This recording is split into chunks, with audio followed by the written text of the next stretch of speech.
Yes, yeah, you can. My independent study is on statistical modeling in collegiate athletics. So I was originally going to make 3 different models using R, but I ended up only focusing on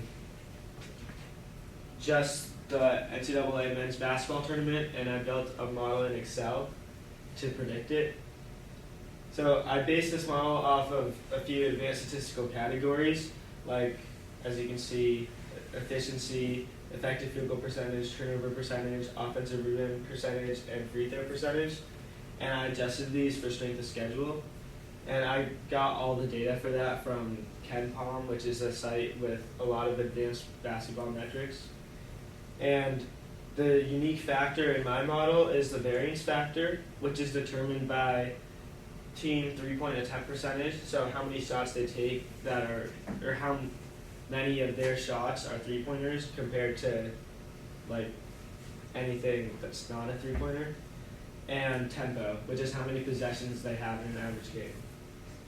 So since no singular model is going to be precisely correct, like ever, the variance affects win probability, and this determines outcomes across the 10,000 simulations that I ran. So the process for my model, these are the 3 main formulas that determine it. There's one score, which is a combination of the difference in each of these metrics between the 2 teams playing in a certain game. And as you can see, adjusted defensive efficiency is the most impactful one versus like free throw percentage is the least. And then this is the formula for variance, which is, as I said before, it's affected by the average tempo divided by 70, which is that's standard across all teams or across all matchups. And the team's average 3-point percentage that's set against the national average. And finally, the win probability formula, which it uses exponential probability. So this is the formula, and as you can see, it's affected by variance and constant k, which is set usually between 4 or 12 to determine that higher k means the outcome will be more variable, and a lower k means that it's more likely that the better team is going to win, which is usually the higher speed. So as you can see, this is the exponential probability distribution. So as x decreases, then the function almost flattens out. It gets closer to 50%, but it will never flip. So for example, if there's a matchup where the better team has a 70% chance of winning, and then variability increases, it'll drop to maybe 60%.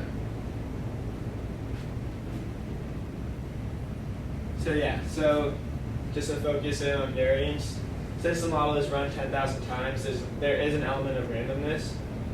And I changed the model so that this would only happen when the win probability is between 35 and 65%, because if a team's win probability is 98%, realistically in March Madness, that's never happened. Like a 16 seed has never been a 1 seed. But yeah, so as I was saying, increasing variance will lead to a lower win probability, and as I stated before, it's affected by a 3-point attempt percentage and tempo. And the reason for this is if a team, let's take Alabama for example, they shot over half of their shots were 3-pointers.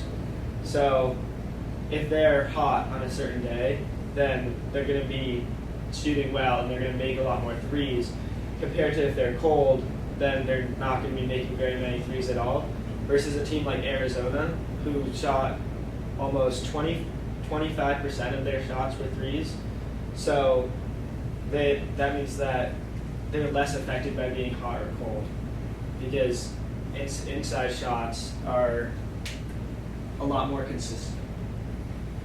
So my results, this is the bracket that I made. It's kind of difficult to see, but red is a predicted upset, which the model was correct about Iowa over Clemson, St. John's over Kansas, and Utah State over Villanova. And the variability in each matchup that's highly variable is there's a star. So, for example, Alabama, as I was saying, a lot of their matchups are extremely variable, and every matchup that they take place in has a star because they're all highly variable. So the key findings that I had across all of my simulations, Arizona had the highest probability of winning, which was anywhere between 25% at the k=4 level and 10% at the k=12 level. But in any given bracket, Duke will win a head-to-head matchup against Arizona. So the reason why Arizona has the highest probability of winning across 10,000 simulations is because of their low variability. So they're just consistently, they're less likely to get knocked out in a lower round, in an earlier round compared to Duke. So as I stated, so these are the 3 games that the model accurately predicted. And across 10,000 simulations, it picked 52 games, in one bracket, it picked 52 games out of the 63 total games, correct? And in that bracket, every Sweet 16 and Elite game was correct, and the Elite 8 game was correct.